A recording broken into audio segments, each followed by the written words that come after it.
If you're a billionaire, it is a dream come true. You couldn't have asked for a better deal than this.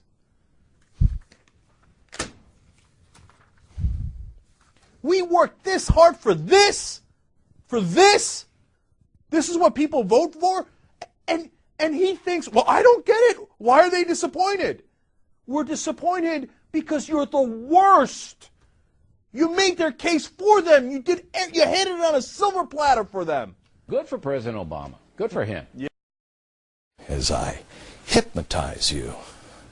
I'm sorry, Mr. Murdoch. They have caught us. We can't wait any longer to take over.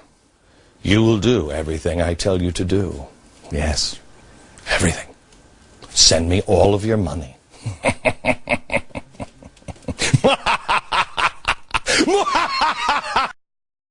Mr. President, if you think we're so right as you're arguing now, why didn't you agree to it earlier?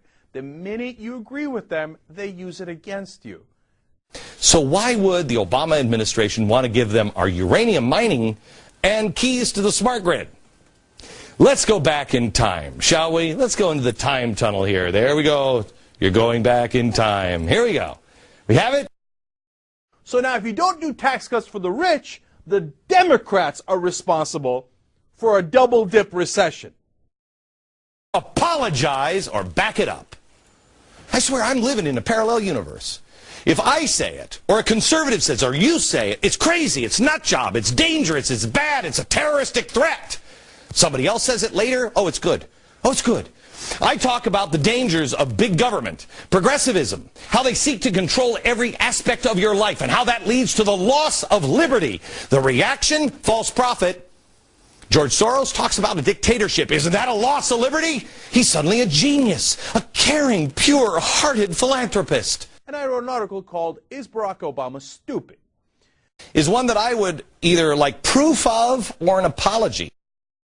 What? He called him stupid! This is our beloved Obama! How could you do this? Who's next, bitch?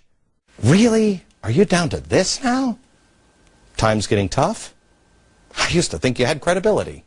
See, when you write a story, like us, we do a story, we back it up, but we back it up, you know, with his own audio.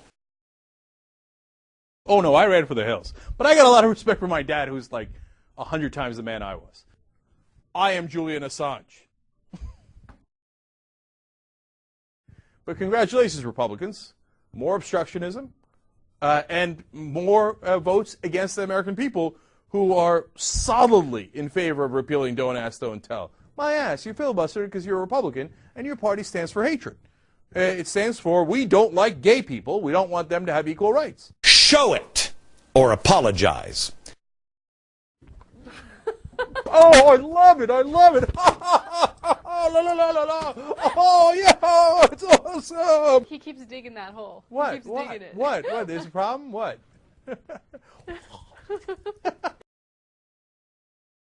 Van Jones is receiving an NAACP Image Award on Friday night, but he's going to be a good Christian, and instead of striking out against Beck, he's got a conciliatory note. But forget about that. Now just go back to sleep. Forget. Shh, it's okay. Just listen to my voice. To my fellow countrymen, Mr. Glenn Beck, I see you and I love you, brother.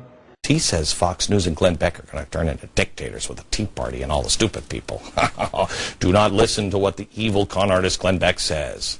I'm not a Christian. I'm not a Christian. I'm not a Christian. I'm not a Christian. I'm not a Christian. I'm not in the turning the cheek business. Okay. And I do not love Glenn Beck. Not in the least bit. Okay. I think he's a dangerous guy, and I think he's done terrible things to the country. What did I lie about here?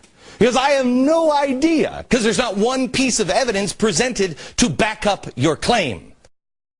And, you know, credit to Van Jones for being conciliatory. Let's see if that note continues when Glenn Beck responds to it. Now, here's another story that I'm sure that I'm going to be called names. Let's go to clip number 10. I was somebody who didn't want you fired. Everybody thinks Everybody thinks it's great that I, quote, got you fired. I didn't get you fired. Let's be one country. Let's be one country. Let's get the job done. Thank you. And I know you love to have dialogue. I know you love to talk about the things that you believe in.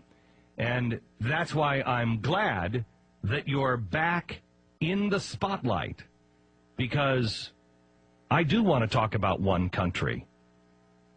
The question is, which country do we want? The country that you're looking for is very different than the country I understand. It's the country that is very different than the country that most people understand.